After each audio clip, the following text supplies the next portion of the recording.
Jadi saat ini semua orang cukup hati-hati bicara tentang soal siapa capres dari koalisi besar. Bahkan judul ini sebenarnya secara tidak langsung ingin mendowngrade ya, dalam tanda kutip ya, ketua umum partai, elit-elit partai yang juga diproyeksikan harga mati untuk maju di 2024. Kalau ini tidak dikelola dengan baik ya, koalisi besar yang saya sebutkan 3 variabelnya sudah menyentuh kesepakatan itu ya bisa bubar Jadi jalan. akhirnya bisa bubar jalan kalau ujung-ujungnya capres dan cawapresnya tidak menemukan titik temu begitu ya, karena masih ada ego parpol masing-masing begitu ya.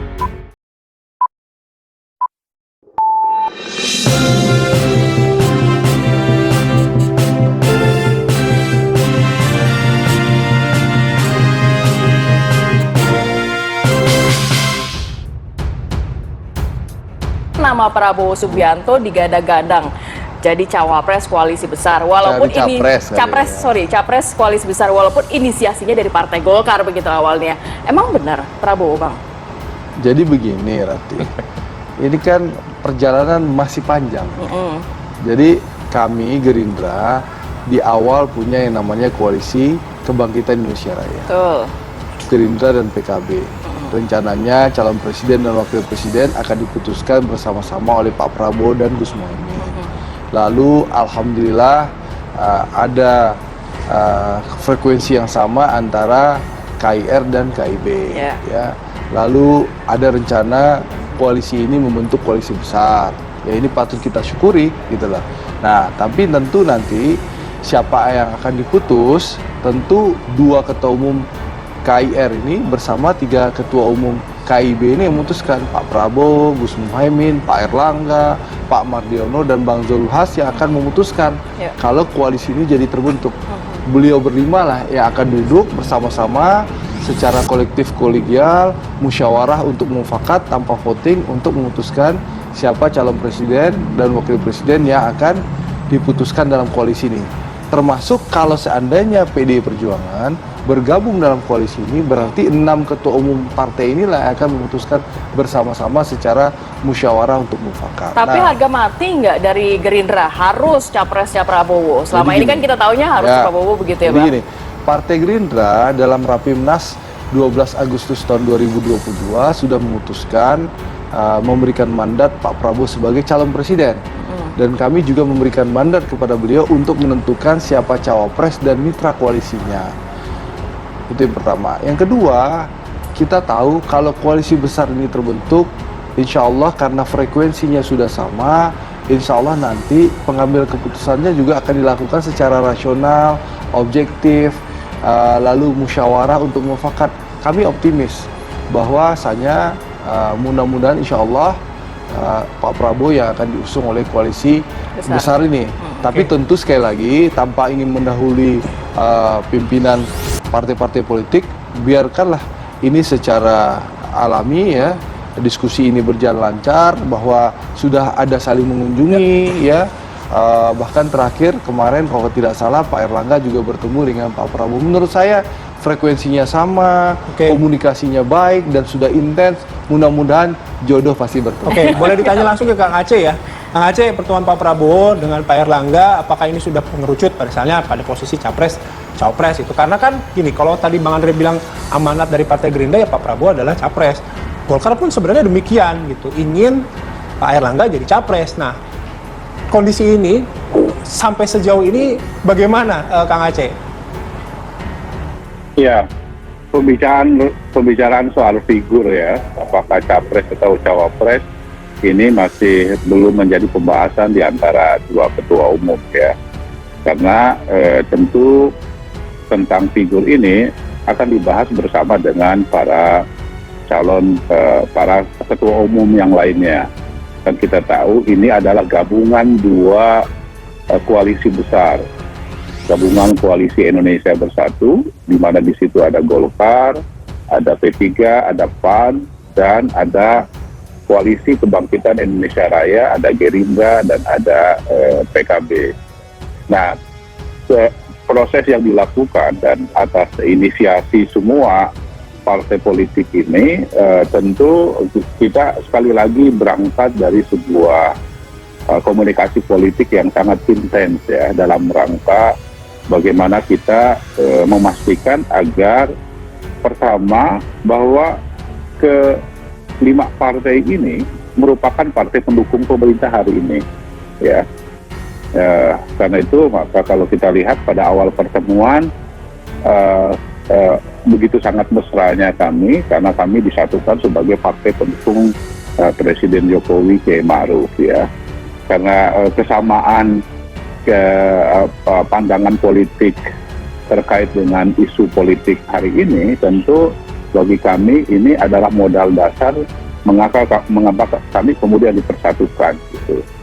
Nah, kita tahu bahwa sebagai sesama pendukung pemerintah, ya, proses interaksi dalam mendukung pemerintahan Jokowi ini merupakan modal bagi kami untuk bagaimana membangun koalisi politik yang nanti akan kita persiapkan di tahun 2024, gitu.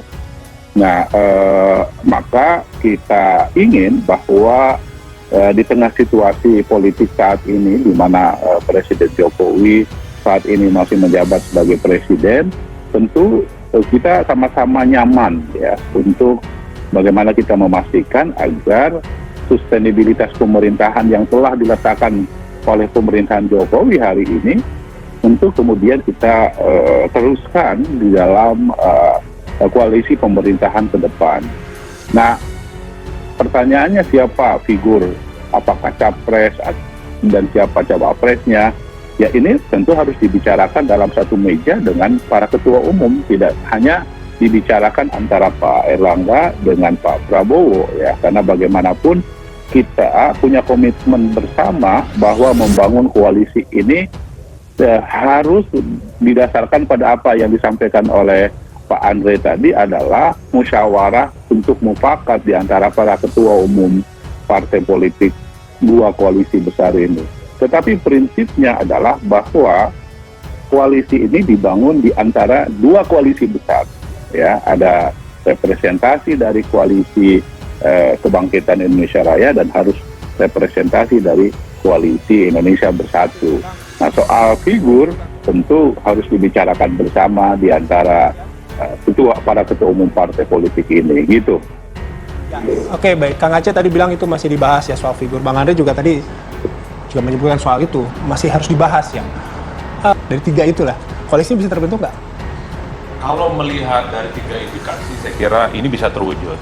Pertama, kalau kita mengacu pada statementnya Jokowi, koalisi ini cocok. Yes. Itu koalisi pertama. Yang kedua, kalau kita melihat suasana hati KIB dan KKIR ini, sama-sama iman politiknya tegak lurus dengan Jokowi. Sustainability development, ingin melanjutkan semua hal yang sudah dilakukan oleh Jokowi. Yang ketiga adalah partai-partai politik pendukung Jokowi. Tiga hal ini sudah bisa menjelaskan betapa KIB dan KKIR ini bisa terwujud di 2024. Tapi satu-satunya yang kemudian menjadi problem sebenarnya adalah pada level soal siapa yang kemudian harus berpasangan maju, capres dan cawapres. Kalau bicara tentang iman politik, kalau bicara tentang visi misi, bicara tentang common platform, kalau bicara tentang kalimatun sawa antar partai ini, saya kira tidak ada persoalan apapun. Karena mereka ini adalah satu komando, semua partai politik pendukung Jokowi yang tegak lurus di 2024 akan kembali bersama. Yang agak sedikit rumit ketika menjelaskan kira-kira siapa capresnya, itu aja udah rumit. Karena kelima partai yang tergabung dalam koalisi kebangsaan, koalisi besar ini, semuanya bicara tentang harga mati capres. Siapa yang bisa membantah bahwa Gerindra itu tidak ingin Prabowo yang harus maju sebagai capres? Siapa yang bisa membantah bahwa Pak Erlangga hasil Munas Golkar beberapa tahun yang lalu juga adalah capres dan harga mati? Siapa yang bisa membantah bukan hanya hasil kesepakatan politik PKB, Caimin harus maju di 2024, ijtima ulama, Caimin itu harus maju sebagai capres dan cawapres. Bahkan PAN beberapa waktu yang lalu dalam rakordnasnya di Semarang juga memunculkan nama.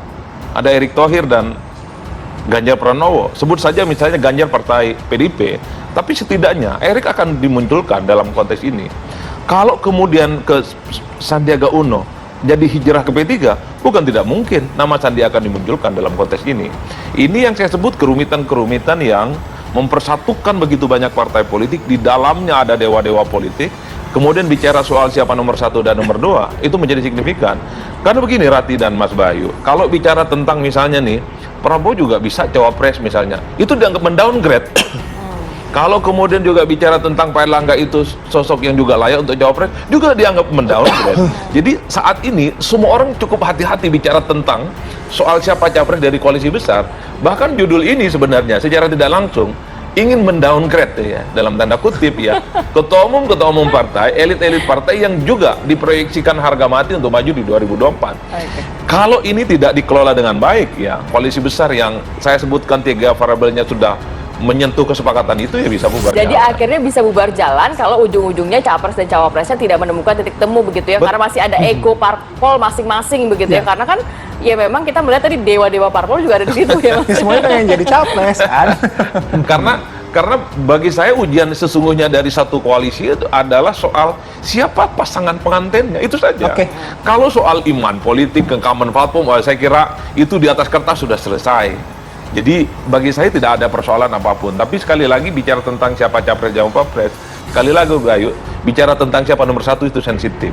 Oke. Bicara nomor 2 itu siapa cukup sensitif. Oke. Makanya saya agak hati-hati untuk tidak menyebut nama sebenarnya. Oke.